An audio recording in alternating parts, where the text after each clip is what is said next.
അതില്ലേ ഇന്നൊരു what ഈറ്റിൻ്റെ day ആണ്. ഇപ്പോൾ മോർണിംഗ് തന്നെ കുറച്ച് പ്രോട്ടീൻ ആയിക്കോട്ടെ എന്ന് വിചാരിച്ചിട്ട് ദേ ഒരു ക്രീമി ഗാർലിക് എഗ്ഗും സ്റ്റീംഡ് ബ്രെഡും ആണ്. കുറച്ച് കാഷ്നട്ടും സൈഡിലുണ്ട്. സ്റ്റീംഡ് ബ്രെഡും പിന്നെ ആ ക്രീമിയും ബട്ടറും എൻ്റെ പൊന്നി ഒരു രക്ഷയില്ല, കിടിലൻ കോംബോയാണ്.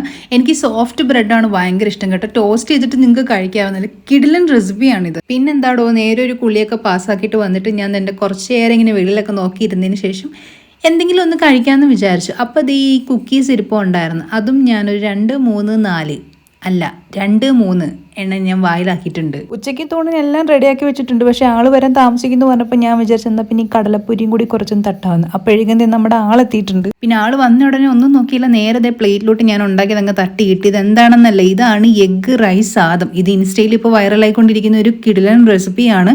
ഒന്നും വേണ്ട കൂട്ടാൻ, ഇതിൻ്റെ കൂടെ ഇത് മാത്രം ഇങ്ങനെ കഴിച്ചാൽ മതി. നിങ്ങൾക്ക് വേണമെന്നുണ്ടെങ്കിൽ ഒരു പപ്പടം സൈഡ് വെക്കാട്ടോ, വേണമെങ്കിൽ അത്രേ ഉള്ളൂ. അപ്പോൾ ഞാൻ അപ്ലോഡ് ചെയ്തിട്ടുണ്ട്, കയറി നോക്കിയാൽ മതി. ഈവനിങ് ആയപ്പോഴേക്കും ഒരു പാൽക്കാപ്പി ഇട്ട് കുടിച്ചാൽ അതിൻ്റെ കൂടെ എന്തെങ്കിലും മുക്കി കഴിക്കാനും വേണ്ട. അപ്പോൾ അതേ മാരിഗോൾഡ് എടുത്തിട്ടുണ്ട്. അതങ്ങോട്ട് കഴിഞ്ഞ് ഏട്ടൻ അങ്ങോട്ട് വന്നപ്പോൾ പറഞ്ഞു എന്തെങ്കിലും ഒരു ഈവനിങ് സ്നാക്ക് ഉണ്ടാക്കാൻ. അപ്പോൾ ഞാൻ വിചാരിച്ചത് എല്ലാ ഇൻഗ്രീഡിയൻസും ഉള്ള ഇതങ്ങോട്ട് ഉണ്ടാക്കാമെന്ന്. നമ്മുടെ ഇപ്പോഴത്തെ വൈറൽ IPL സ്നാക്കാണേ, നല്ല കിടിലൻ ടേസ്റ്റ് വരുന്നു. ഇതിൻ്റെ വീഡിയോ ഞാൻ അപ്ലോഡ് ചെയ്തിട്ടുണ്ട്. പിന്നെ എപ്പോഴും കഴിക്കണമെന്ന് ഞാൻ പറയത്തില്ല കേട്ടോ, once in a month twice ഒക്കെ കഴിച്ചാൽ മാത്രം മതി. പിന്നെ രാത്രി ആയപ്പോഴത്തേക്കും ലൈറ്റായിട്ട് ഞാൻ ഒരു നോർമൽ പാസ്ത ഉണ്ടാക്കി. അപ്പോൾ അത്രേ ഉള്ളൂ ഗൈസ്.